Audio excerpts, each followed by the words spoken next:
Hello, everyone. Welcome back to the Solutions Lab. I'm Chris Phillips, D&H's Technical Enablement Supervisor. Thank you guys so much for joining us here today on this webcast. Joining me as well as part of our D&H's sales engineering team, I've got Josh Schaffner with me. Josh, how's it going? Hey guys, how are you doing? Hope everyone's doing well and staying safe. Awesome. Yes, of course. Hope everyone's out there staying safe, staying sane, and keeping business moving forward, because that's what we're talking about today, business continuity plans. But before we kind of get into the meat of the discussion here today, I do want to bring up one thing. We do actually have a promotion out there for you, our D&H resellers, to tell us about your business continuity success stories. And if you do so, you have a chance to win one of 2 Amex gift cards that are available available each quarter through the end of 2020. The first drawing will be at the end of June. If you visit dnh.com/continuity for more information and to submit your success stories, you may have a chance to win one of those 2 gift cards. So if you have a success story, we want to hear it. Go ahead and tell us those success stories. But today, what we're going to actually be talking about is the business continuity planning process. And it's actually something we've been talking about for years here in the Solutions Lab.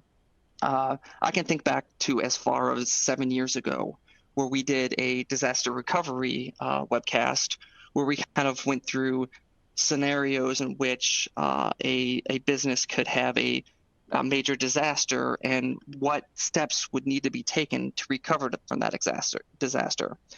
Business continuity is a lot the same, and a lot of the technologies and processes we've talked about for the last almost 10 years here at the Solutions Lab really lend themselves well to business continuity. So it's not something that's new to us in any way, shape, or form, but it is something that's been brought to the forefront based on current events. Everyone had to pretty much, if they had a business continuity plan, activate it all at once. And that's something that I don't think any of our business continuity plans had prescribed at any time that every business pretty much in the country, if not the world, would be all activating business continuity plans at once. But it is another thing that if you had strong business continuity plans, you would have been able to mitigate the damage that would have done a little bit better. Because most times when we're talking about business continuity, it's my business has gone down for X, Y, or Z reason, fire, natural disaster, internet power outage, what have you. And it's really just isolated to 1 or 2 or a small group of businesses, not everyone at once. But because of all this and because of all of what's happening, many, many businesses out there have been taking a look at their current business continuity strategy and have been looking for ways to revamp it and update it from now going forward. And that's what we're going to be talking about today, how to begin that planning process for a new business continuity plan or updating an existing continuity plan. Before we get started, though, I do want to mention we are going to be pushing out a poll right now about business continuity plans, whether you had them, I think, in place before the current events. Go ahead and take a moment to answer that. Again, we always love your feedback. We also have a live Q&A button. I believe it's on the right-hand side. I don't know. I'm not in that player, but there is a Q&A button. Go ahead. If you have any questions throughout this entire presentation, ask the questions. We'll be trying to answer them as we go, and we will be reserving time at the end to just answering Q&As like we normally do on any Solutions Lab webcast. But to get started, it's really important to understand what a business continuity plan is, because if you talk to some people, even before 2020 started, a business continuity plan kind of just meant a plan that allowed some of their workers to work from home at some times. Where that's not technically inaccurate, it does not meet the scale in which a business continuity plan should. And to put it quite simply, a business continuity plan is a plan for a business to continue its critical business processes during a long disruption, whether that disruption be access to the building, complete loss of hardware in the building, whether that be from mechanical failure or environmental reasons. And through that process, identifying the key core business operations that need to be running at all times and what it takes to keep them going during a time of disruption. So we've done past webcasts on this, and we've talked about that. Real quick, before we kind of get started on what a business continuity plan looks like, I want to kind of take you through the steps of kind of formulating a business continuity plan with your resellers, because it's actually, the steps are pretty short, but when we kind of start talking with Josh about how we start implementing that stuff, it can get very granular very, very quick. And the first one is something I already brought up, is identifying, doing a business analysis to identify the critical business's processes and what is used to support them. So if one of your critical business processes is you getting orders through email and you have an Outlook server on site, well, that Outlook server is pretty critical. If it goes down for any reason, you can't get orders, you can no longer do business. So keeping that Outlook server up in one way, form, or another is critical to your business.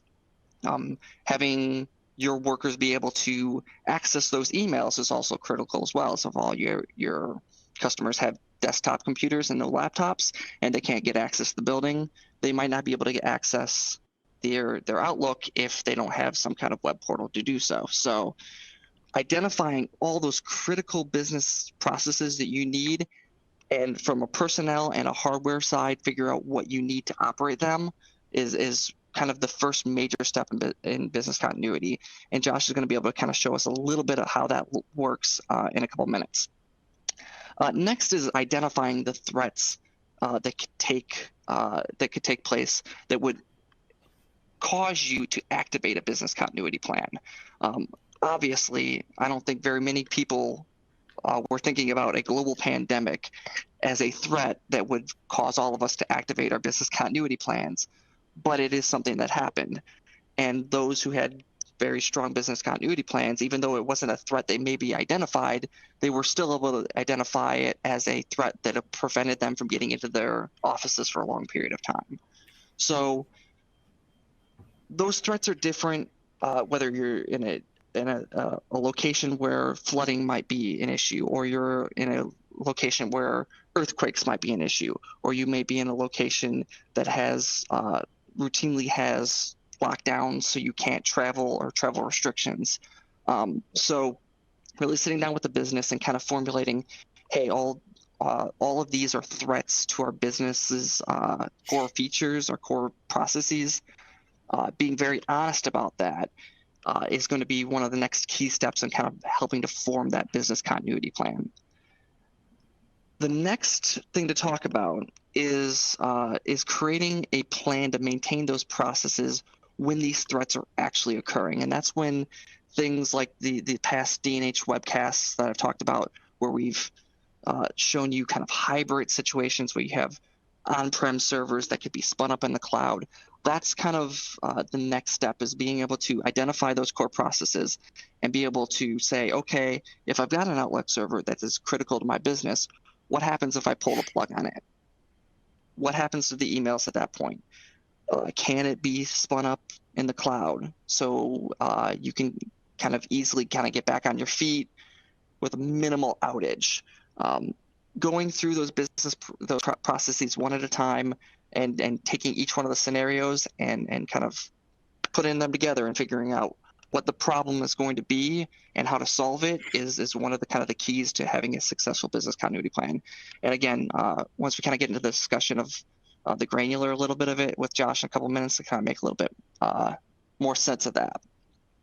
The next step, and this is one that doesn't require any hardware or purchasing, it actually requires effort on your customer side, is to make sure that when you do have a business continuity plan in place, it is not sitting in some notebook that's sitting in the owner's office.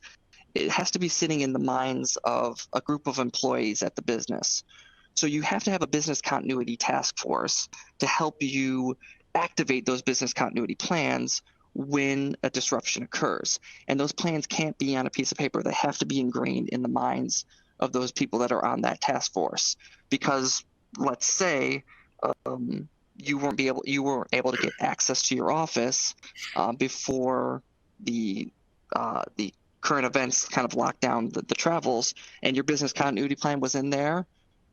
You really don't have a business continuity plan at that point. So identifying key people within your company to roll into becoming a business continuity task force so they can keep that business continuity plan in their mind is so critical to the entire process. And lastly, testing.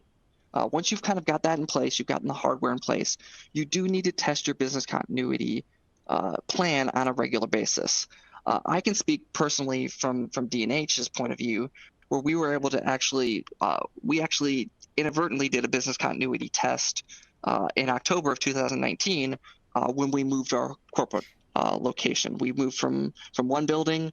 We were fully online in one building one day. We went offline for a day, and we were fully online in a new building the next day. But that day, where we had pretty much a large chunk of our staff working from home, really tested our business continuity plan and showed us what kind of things that need to be resolved and made us really prepared for what happened here in 2020.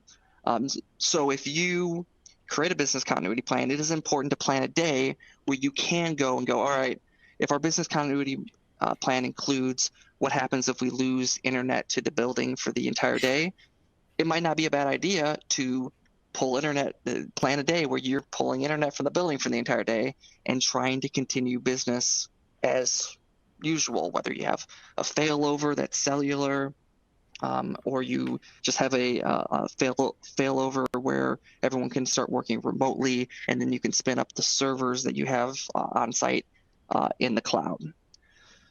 So that's the general layout of a business continuity plan. To kind of get started talking about kind of how this works in practice, and this is something I thought was very important to kind of talk about, I want to bring on Josh Schaffner. Josh Schaffner is one of our new sales engineers here at D&H. He's worked for MSPs in the past. He's very familiar with business continuity planning.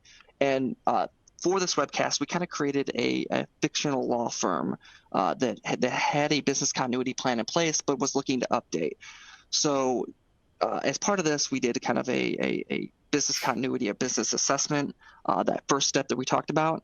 And Josh, why don't you kind of take it from there and then lead us through kind of what this law firm's current business continuity strategy is and what you could see that needs to be updated based on their current hardware and their current situation. Yeah, sure thing, Chris. So as you mentioned, the discovery process is definitely the biggest step to getting this started because it is the first step. And utilizing D&H's business continuity guides and checklists, such as this fictitious one or this mock one that we did here, we're just going to go over how to fill it out, what information's important. And then I put together some bullet points as to what you want to ask yourself and ask about your internal company and your internal infrastructure and also any clients that you might manage. So in this discovery process, the things you want to find out that are important are who needs access to what, who needs access to what files, what file shares, who needs access to which programs.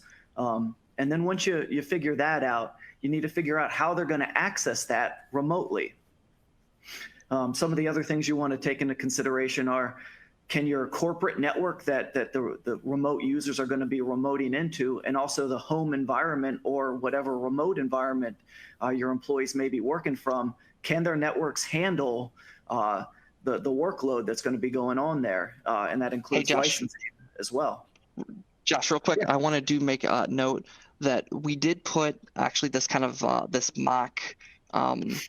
We have a VAR MSP checklist. If you haven't checked it out before, we'll talk a little bit more about when we have talk about the D&H resources for business continuity. But we have a mock VAR MSP checklist that we did for this company. It is available on the resources. So if you're interested in kind of taking a look at what we filled out for this company, go ahead, look in the resources right now. It's in there, and then you can kind of follow along with Josh as well. Josh, yeah. Sorry. Oh, no, you're fine. So some of the other things you also want to consider are the big what if scenarios, the things that you would normally be able to take care of in person that might not be available. So you want to be able to diagnose and treat and remedy any potential what if scenarios that may happen. And then once you figure out all the issues and concerns that are in the environment, just prioritizing them and figuring out which ones you want to tackle first. But let's dive into this checklist here. For this fake law firm saying that I was the MSP that manages them. The first thing you're going to fill out is the client information, who they are, where they're located at, things like that.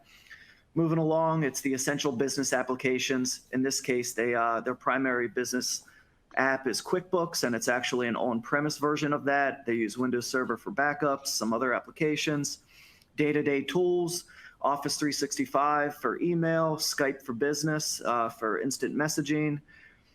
They don't have a unified communication solution right now, but they do have VoIP through their ISP.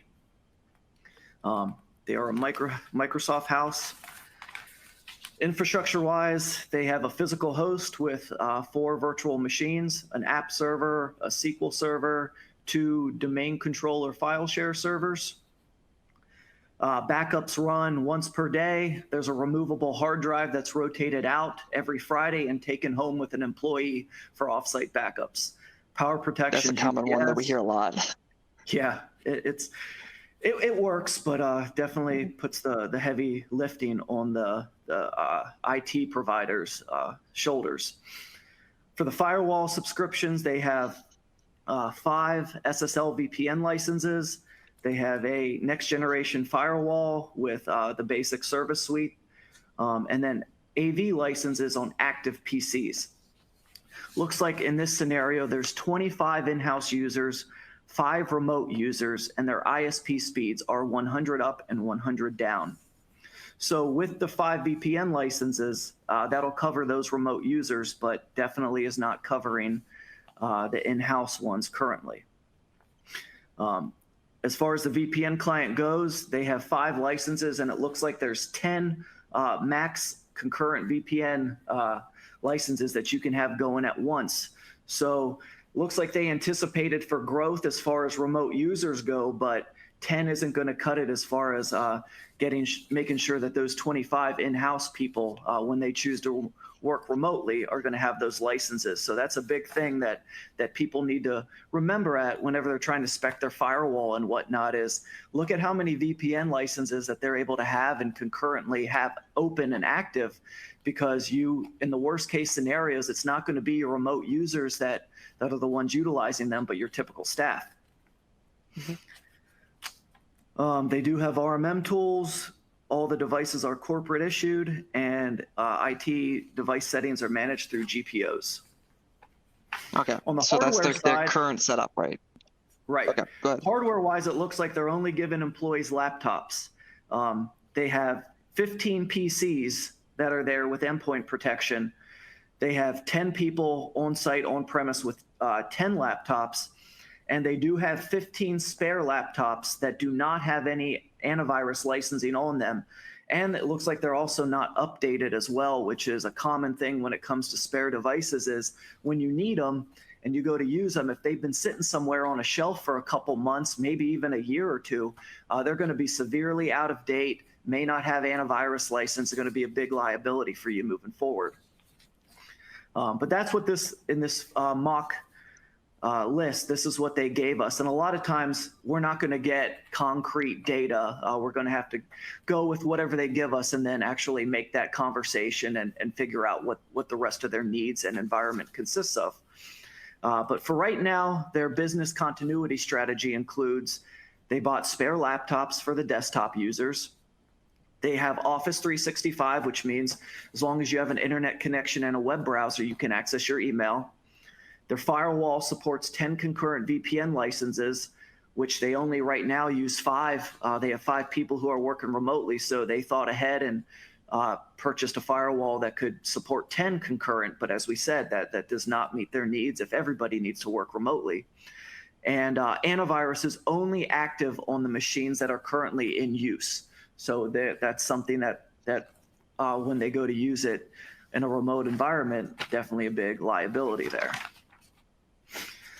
So expanding on this is kind of how we would proceed with a customer like this, and get engaged going with the conversation is, how do you remotely manage the internal environment, internal infrastructure at your own company and your client's infrastructure? Are you able to remote into their environment? Most companies, yes, they do have some RMM tools that do that, but just a good place to start. Also, you need to consider, will the ISP speeds at the corporate office and the firewall support all the throughput needs of all the remote users that you have now? As far as the download and upload speeds go, do you have an ISP failover?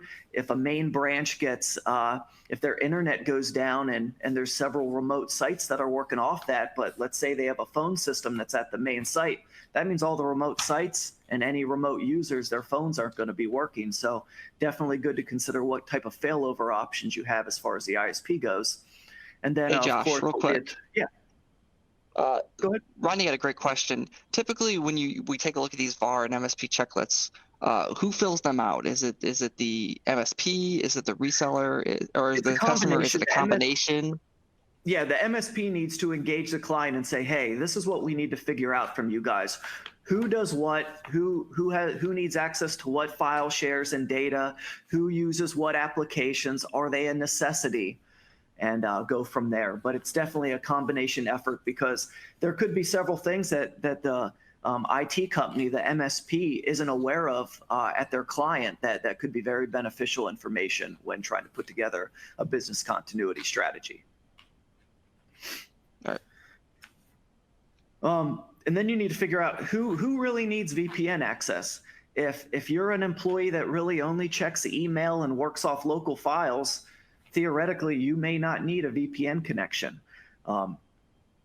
Trying to figure out who needs access to what files over the VPN could be beneficial too, because if you're accessing data remotely, anything you're doing on that remote machine could put your company's network at risk. So if you're accessing company data through a VPN on a personal machine, while you're on that personal machine, any vulnerabilities and viruses and malware, whatever that personal machine may get, could become an issue with your corporate network if there's an active VPN running on that machine. So just things that you want to take into consideration.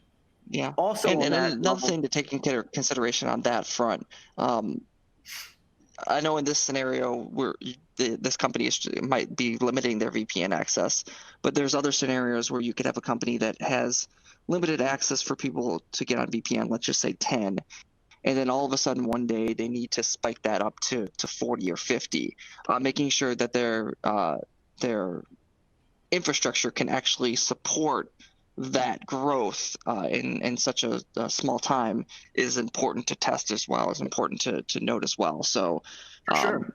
Not only just limiting it, but also making sure that if you have to go up to a certain number, that you can handle that as well. And you got to remember when it goes to that is just because your firewall is capable of holding 50 SSL VPN licenses concurrently doesn't mean you have to have them all active. You can only have the few remote users in a typical workday scenario that work remotely. You can have them active, and then just being able to have a firewall that's capable of bumping that up on the fly is what you're going to want to consider. Yeah. So beyond VPN access, there's some applications that are database driven. While you're here on premise, it may be fine to run those applications on your machine because you're connected physically to your network. But over a VPN connection, database corruption is a very common thing when you use a VPN. So you want to consider what type of, whether it's a terminal server, remote desktop services, whatever type of scenario, that the applications that your users want to be able to use, that they do have the right access level to that. And sometimes that's not done just from a VPN, but giving them other tools, being able to physically remote onto a machine that's on premise that does have access to those databases, that you're not going to have to worry about corruption over a VPN tunnel. And then you go to the next scenario. If those databases are down for whatever reason, can those databases be spun up in the cloud and then accessed? Oh, and for sure, that's a great way. And also, there's so many applications, and in this case, they actually said that they use QuickBooks on-prem. QuickBooks now offers a QuickBooks Online, Yep. which many other vendors are starting to utilize. And the big benefits to that is they're handling everything. They have the database. They're making sure the database is backed up, that it's not corrupt, that it's running fast and smoothly. Kind of takes that off of the IT shoulder, and it really benefits the vendor side of thing, because if users are having issues with the program, they can kind of take local IT out of the equation and say, hey, since we host everything, it's definitely an issue for us. And if it is cloud hosted like QuickBooks Online is, all you need is a web browser to access that. So a VPN connection or a remote desktop scenario might not be needed at all. Yep. Hybrid environments. Exactly. Trying to figure out what remote devices, if they do have the antivirus protection and the DNS protection that's needed, and also is this equipment able to be monitored, and can IT be able to remote on it and help fix issues and things of that nature. A lot of antivirus programs, they on the client side, they link to a database that's local as well. So if you take that local laptop, and take it home, it's going to try and get virus definition updates and things of that nature from the server, which unless they have a VPN connection, it's not going to work. So you want them to be able to update their virus definitions and get any type of updates available through the cloud, whether it's hosted or otherwise. Paul did bring up a good point, and this is a point that I've known of as well. The QuickBooks Online doesn't have the complete same functionality as the local hosted QuickBooks. Right. So there is a gray area, but my thought is if you can create a hybrid situation where you can be online as well. You can have a QuickBooks environment that's hosted on any cloud server, an Azure server, an AWS server. Just basically run it off a terminal server, so that as long as they have internet access, they can remotely connect up, preferably using multi-factor authentication of some sort, just so they don't need a login and password. They need some type of whether it's a code, a one-time code that's given, a fob, thumbprint. Whatever you want to get into, just that layer of security. Yeah, but the important thing is the important thing is once you're kind of going through your business continuity plan and you get to the point where you're talking about the types of disasters that can occur that would bring down your QuickBooks processes, that you do have a way to make sure you can spin that up, whether it's on a separate device where you're taking that hard drive, you're reinitialating that device in a different location, or you're reinitializing that device in the cloud. So that's still the most important part. So if they don't want to go to QuickBooks Online, there are options. Just some are faster or slower than others. Everything's got positives and negatives. Exactly. And the same can be said with data. If you have a file share server and some of that data, it might be beneficial to either utilize OneDrive or SharePoint. And a lot of these features are free when you have Office 365 subscriptions. Just different ways that people can access what they need to access without any additional measures. You're just taking the advance notice of making these documents and data readily available in the cloud through things like OneDrive, SharePoint, Dropbox, things like that will allow them to be able to work just from an internet connection. And that kind of goes right along with collaboration. How are people going to communicate, whether it's internally? Say normally I use an instant messaging program that really only works internally. How can I keep up good lines of communication and collaboration? Great thing with things like OneDrive, SharePoint, whatnot, you can actually collaborate straight from there. And anytime there's a revision made on a file, it'll input this guy, user A, edited this document at this time. Do you want to revert those changes? And then whoever edited it can even leave comments saying, hey, if you're working on a big drawing for a project, I edited this and add this or remove that, and just great collaboration tool. But just making sure that those same tools, instant messaging, ways to collab and figure out how you're working on different files and projects, things of that nature. How are you going to continue doing that remotely? How are you going to continue having WebEx chats or whatever video source that you're having, how can you still handle them all through remote use? Yeah, and we had a lot of people during current events that had to kind of scramble to put that stuff together. Exactly. I mean, we all You don't want to be and doing this unfortunately, stuff retroactively. right, and also having the hardware to do this stuff when you need to activate it. Maybe in the office you might not want all of your systems to have webcams, but if you get into a scenario like this where everyone's activating their business continuity plans at once, what happened? The webcam market was gone in a day. We went from fully stocked to nothing in 24 hours. And I don't want to say I'm talking about everyone. I spoke to my dad, and he went down to the local electronics store trying to find a webcam and couldn't find one at some point. I mean, if so paper making sure you have that hardware on hand is the most important. Yeah. Yes. And then going past that, as far as communication goes, are your employees still able to receive and make calls? Is that going to change at all? Whether it's taking home a VoIP phone that all it needs is power and an internet connection that can work off it, or utilizing something like a soft phone, is that environment set up and ready for use? And as far as things like voicemails go, is that something that people are going to be readily available to monitor and listen to stop the halt of business and ruin relationships with your customers and whatnot? Then if we move to a little more of the security side of things, having all this remote connectivity and access is great, but really security is also something that you want to value just as highly, because what good is it of having remote access if all your files and whatnot, all your servers get taken down by a crypto virus or sensitive personal information, social securities and whatnot gets compromised and stolen, or say, somebody's laptop gets a virus on it and somehow spreads it out, things of that nature. Just making sure security is something that you're definitely thinking about. Some of these things include standard, coming up with password policies that you actually follow and don't make exceptions for. NIST has always been a good agency that I look to for password standards. MFA is actually included in their password recommendations. And we've had a past webcast. Go ahead. Multi-factor authentication. That's what I was literally about to say. Oh, really? we had Colleen with Cisco doing multi-factor authentication a couple months ago. If that's something that's interesting to you, go to dnh.com/solutions lab. We've got at least that one. I think there's one other one also on kind of password management and multi-factor authentication. I highly recommend, though, the Cisco one that we recently just did.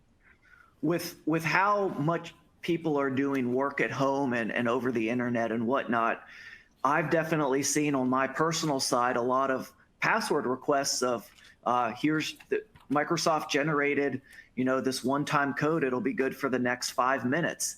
And I'm thinking to myself, I never inputted, I didn't try to log into Microsoft's website. What's going on here?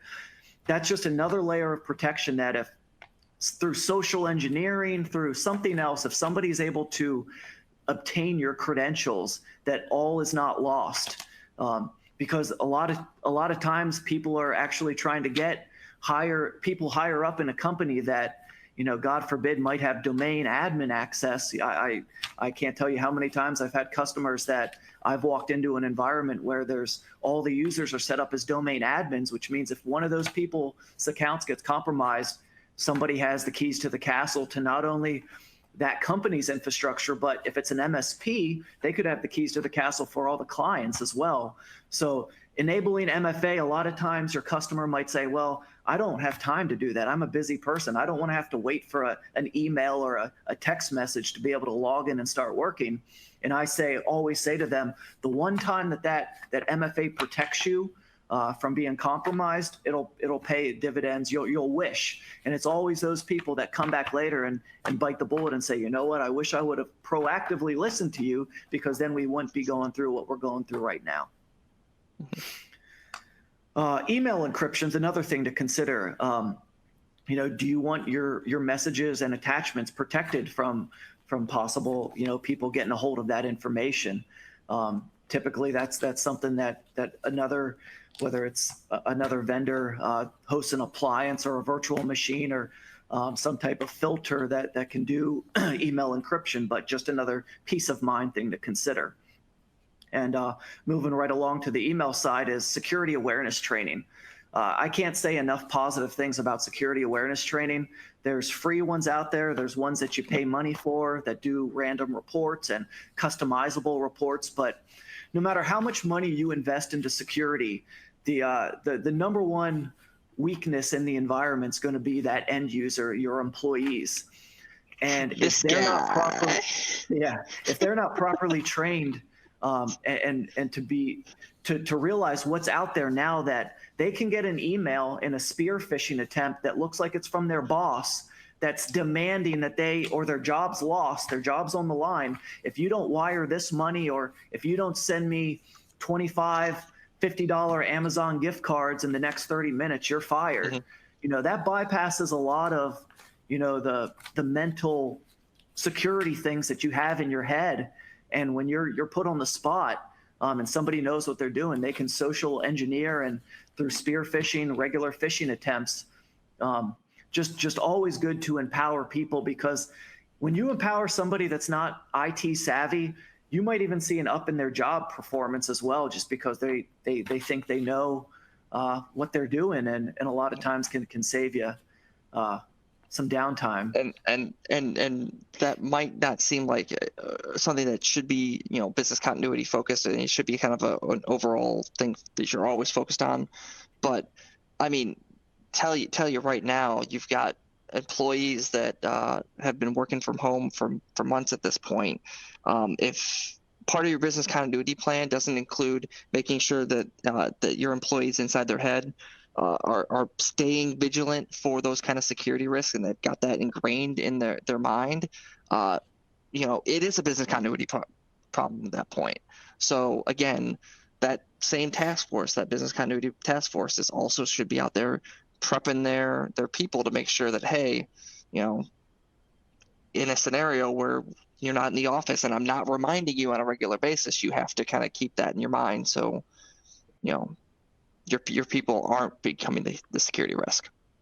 And with the potential, if you're simulating a remote environment where there's some disaster at the main site that's going on, if you have people that are opening emails and clicking on links that they think they're logging into their email or something like that, but it's just a phishing attempt and they're actually providing somebody with their email credentials, you may not have, as an MSP, the IT staff to go on site and fix whatever potential issues they have. And if you do have to fix it, you can remotely fix it. It's just another thing that you're utilizing your engineering resources to put out these fires. Or in this case, it might not be safe to do so. It might just not be safe to do it. So you're just nipping it in the bud right from the beginning with the security awareness training. Mm-hmm. And then going a little more in depth as to what kind of work from home environment you're going to give for your employees. Do you include the docking stations with the laptops, with the monitors, the other accessories like mice, keyboard? Sometimes they might need a printer, things like that, where if you just hand them a laptop and say, here, work from home, and they're used to having a setup at their office with 2 or 3 monitors, sometimes more, comfortable chairs, things of that nature, you can see a dip in productivity just because of that, let alone any of the other inconveniences of working remotely.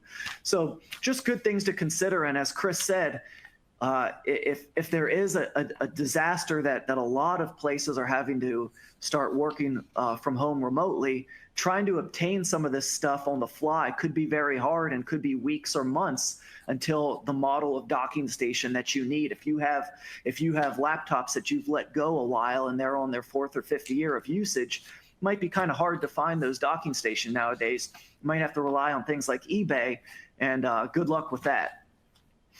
And then another thing to consider is not only the throughput for the corporate side of things, but the home users. What's their internet like? Maybe somebody's vacationing during this and they need to utilize a hotel, and the hotel only has pay for Wi-Fi, or let's say they're in a cabin in the woods with no internet. how do you keep those type of users I could go for a productive? cabin in the woods right about now. I don't know about you. Oh, man. And this is also true for students in schools. If you're a school that you have students that don't have reliable internet, and the school closes like a lot of people are dealing with now, how can the kids work remotely if they don't have internet available? They can't afford it. Thinking of things like hotspots through a cellular company or things like that. They can be the saving grace for you and your remote users that you have. I did want to touch on this, is that, having backups is great. And in this case, this company was using Windows system level backups. They were doing nightly backups. They were rotating the drives every week so that they did have off-site backups configured and all that. But what if your employees only need a file restored? Having to restore an entire system just to get one file is a bit cumbersome. And the frustrating thing is there's a lot of customers out there that are fine with that. Well, they'll say, why do I need backups? That's what I have you for. You can just restore it. I understand it takes a lot of your time, but so what? Those are the customers that you just kind of want to say that, you're causing me more harm than good. I'm having to use more of my engineering resources to properly manage you because you don't want to take the steps necessary to secure your environment and make you a good customer, a good quiet customer. I'm having to expend all my engineering resources to put out fires every so often, when if you had file level backups, sometimes the user can restore their own files. But if they do have to contact IT and file level backups are available, you can have files restored right on the fly without having to spend the time of restoring an entire system. That's just where you need to really assert yourself as an MSP and kind of, this is what I'm suggesting, and kind of going from there. There's a classic scenario where we had a customer, and it was typically our business practice to check backups every 6 months. Because while you may get an email that says, hey, backups were successful tonight, there's many cases where you try to boot up one of those backups and it's corrupt. It's not a valid backup. The backup job completed successfully, but that job, that if you try to restore that virtual machine or whatever, it's going to be corrupt.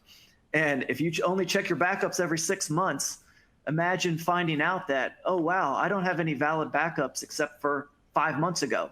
So everything that you've worked on for the last 5 months, sorry, but that's been lost.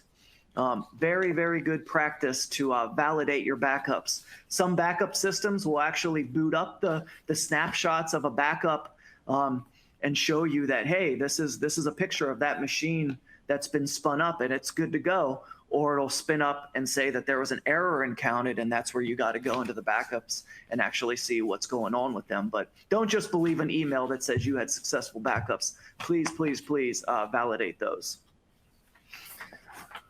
Then just going on, since this was specifically for an MSP side of things, security really is a cost of doing business. You and your customers should value security as much as anything else, if not more. MSP's liability also increases, it seems, by the year as far as what they're on the hook for, as far as the clients that they manage. And if your clients aren't taking your recommendations, they could potentially be a liability for you on the legal standpoint. And you don't want them to have to chew through all your cybersecurity insurance and whatnot because you were the unfortunate IT provider that managed them during a time when they were susceptible to attack and they got all their files stolen. And not only does that hurt possibly your bank account, but your reputation too. The media is not going to publish that, you tried your best to make them adapt to your security practices. Your reputation is something that you can never fix. And there's a lot of big vendors and business chains out there that have had security breaches years ago, sometimes decades ago, that you can still think about today. And business continuity. One thing I do want to jump in here with real quick, Josh. We are kind of coming up at 15 minutes to go before the top of the hour. We are still taking questions. I got a couple to go through, but if you guys have any questions for myself, Josh, about business continuity in general, hardware, software, anything that you want to get off your chest and hear about, please drop us a question. Again, we're trying to get through these in the next 15 minutes. So go ahead, Josh. Business continuity, disaster recovery, they kind of shadow each other a little bit. That's really your time to shine and show your worth. It's either a make or break. Your customer's completely down, and you can come to the rescue and say, here's this. We're going to now actually do a live test or live production of doing remote use. And that's where, as Chris said before, testing this stuff is so key, because things look great on paper and they should work great theoretically, but until you actually run a stress test and have all your employees for a day test out how you could simulate a real world issue, it's really not doing anybody service, because for one, it's you have no expectations. You may be thinking to yourself, well, I should be able to get this customer up and running in about 5 hours. Somebody else could be thinking, oh, well, it should only take 2 hours. But then when you actually do a rundown, there were a couple things you didn't think about, and now we're here on hour 10 and the customer's still down. You just will always want to be prepared and always make sure that you take the time to test these things out. And anytime things change, make sure that you update that business continuity document that you have, just so everybody stays true as far as any changes that have been made in the environment. And some customers that you have, they could be in good shape, they could have a couple things, or they could be in complete shambles. And this is where it's really important to budget and kind of come up with a roadmap of, here are the highest priority things. Yep. You right now have RDP wide open and anybody can hit this from the outside. Let's true that up first, do some other things, and then, quarter 1 of this year we'll do this, quarter 4 we'll do this, next year, quarter 2 we'll do this, and then just strengthen it out so it's not just a crazy headache of, I can't afford any of this. Break it down slowly and true up the things that really need fixed first, and then I'll go from there. Yeah, the part of that first step of, the first part of that business continuity plan is the most difficult one, is identifying what is my core business processes. I cannot survive without these. Attack those first. Can you survive without face-to-face meetings for a little bit? Yeah, probably. You put that off. Can you survive without your files? No, then you've got to make sure that you've got a plan for that day one. No one's suggesting that any reseller, any MSP, any VAR, kind of go into a reseller's business and go, you need to change all of this overnight, and it's going to cost this amount right now. That's not going to work. You got to identify the core things first and then kind of work from there. Because I know we're kind of all in a panic right now because we all activated at once. We're going to kind of come out of this slowly. And when we kind of get 2-3 years down the road, where people will start getting complacent about business continuity again, it's important to kind of keep that mindset in place when you go to a business that go, hey, let's make sure we got your core functionality up and running. We don't have to worry about everything up front, like Josh said. Spread that out, but make sure as part of that first step that you're being truly honest and figuring out exactly what they need. It can be an uphill battle with your clients, but I can't emphasize enough that it will be you who's on the line for a lot of this stuff if it should happen and when it should happen. So making sure that you're constantly poking them and saying, hey, I know you're busy. I know you don't have time for this, but we really need to make time for this and get this information figured out so that when and if you guys do go down or do need to all work remotely, we have it all figured out and we're not retroactively trying to figure this stuff out. So there's a couple things I wanted to bring up here as we're kind of getting close to the top of the hour. First of all, I wanted to share real quick with you, because I don't think you've seen it, Josh, the results of our poll question. Our poll question that we had a little bit ago was, what percentage of your clients had existing continuity plans prior to COVID-19? And the answer was a little shocking to me. I was hoping this would be higher. 70% of people said that 0 to 25% of their customers had some form of a business continuity plan. It was only about 5% that most of them did. I guarantee you it's not for lack of trying, but right. You will always have the clients and customers that they don't have the time for it. It's a doctor's office, it's a dentist office. They always have appointments from start to close.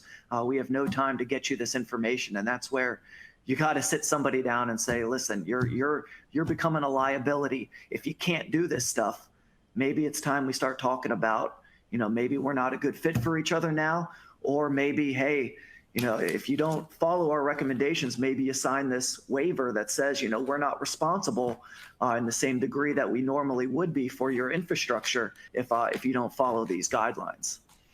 I just had a good idea. I'm going to put everyone at D&H here on the spot because this is a great idea. We need to have just a group therapy session between us and our resellers to just talk about some of the horror stories that came up as part of this. And hopefully, and again, if you had one of these horror stories happen to you, and you were able to succeed despite a lack of preparation, a lack of hardware, what have you, we want to hear from you. We have that promotion that is going on that I talked about at the top. We are giving away 2 Amex gift cards a quarter. First one's going out at the end of June, or first 2 are going out at the end of June. If you have a business continuity success story and it starts as a horror story and you turn it into a success, dnh.com/continuity. Love to hear from you. But beside that, I just want to get on a video call with some of our resellers and just go, man, what happened? Because I have horror stories of people driving off of in offices with desktops and monitors and then taking them back to their house and trying to figure out how to wire nightmare. So they're badges of honor, but yes, right. We all got those badges of honor. So that's the first thing I wanted to bring up was kind of the results of that poll question. The second, we did have a question that I wanted to bring up. Someone was asking about Intel vPro. I believe it was Ronnie was asking about Intel vPro and how many of the Intel devices that are out there have access to vPro. If you don't know what vPro is, it is a form of remote management at the hardware level. So if you have vPro enabled on a laptop, you can remotely boot that laptop. If it's plugged into the wall and it's got vPro enabled and it's got all the hooks, you would have the ability to you'd have the ability to boot that from a cold start and get into the BIOS, and then also be able to monitor it when the OS starts as well. To answer his question on how many Intel chips actually has vPro inside of them, that question is very much it depends. The best recommendation I can give you is email intelspecialist@dnh.com. And if you're looking for a device that has vPro inside of it, let them know, hey, I'm looking for an Intel device or an Intel processor with vPro inside, and they can help track down a system for you. Josh, gonna start wrapping things up. Is there anything you want to say in closing here before we kind of hit the road? No, just, even if you think you have a good business continuity or you have some ideas, just pick up the phone and give us a call. Brainstorming is something that as engineers we do, and that's how we think of a lot of things that we don't normally, somebody else thinks of something that we don't normally think about. And just making that phone call, and I always say that I really wish I knew before I worked for D&H how much I could have utilized D&H other than just the company that I buy stuff from and get good deals from, but the almost an extension of my own team. And I'm not saying, reach out for everything. You don't need to do that. But anytime you have a question about anything, it can't hurt to just give us a call and talk about it. Because as Chris said, I've been on the MSP side for 10 years, and there's not too many things I haven't seen. And I know a lot of engineers as well, too, here. And there's a lot of internal resources and teams here at D&H that somebody's going to get you the answer that you need. But please utilize us in any way that you need. Yep. Speaking of resources from D&H, we have a lot of resources around business continuity. Like I said, this isn't something that we've been focusing on since the events that have happened. This has been something we've been talking about for years and years and years. But we've taken all those resources that may have been spread out. We've condensed them into one mini site that is available on dnh.com. It does have two particular forms of guides I want to bring up. There is a business continuity guide for MSPs, or excuse me, for small businesses, SMBs, and a business continuity guide for education that kind of goes through all the categories that we talked about today, and solutions that are out there to assist you, vendors that are out there to assist you on both the SMB and education side. So please go to the D&H mini site and take a look at that. We also have some other guides on there as well that would be worth taking a look at. So there's a lot of great information on that mini site. Again, that is available on dnh.com. I do want to take a moment and mention the sponsors for this webcast and thank Dell, Lenovo, Logitech, Intel, and Netgear. Kind of your support for this webcast and all this information would not have been possible without you guys. So thank you. This webcast will be available within the next 24 hours on dnh.com/solutionslab. If you have any questions about any of the things that we talked about, or you want to kind of engage us to get more information on business continuity, or kind of assist with some of the questions you may have gotten as part of your business continuity talks with your resellers, please email us at presales@dnh.com or solutionslab@dnh.com. The next time that we are live, we're going to be live for the next D&H Threadcast, and that's going to be the 24th and 25th of June. That will be focusing on kind of exploring the next normal, the life after the things that are happening now. We've got panels that are going to go through discussion panels that are focusing on remote IT collaboration, what's coming next, with a lot of great vendors on them. We have a lot of great information out there lined up for you. So there's a lot of more information that is going to be coming to you guys on that June 1st. So stay tuned to dnh.com for more information on that. But with all of that said, Josh, thank you so much for all the information you've brought today. You've been absolutely amazing. Thank you for everyone that has joined us, that participated in this kind of live conversation with questions. We really appreciate it. And I thank you guys for joining us, and please stay safe out there. And I can't wait to see you guys later. See ya. Thanks, guys. Bye.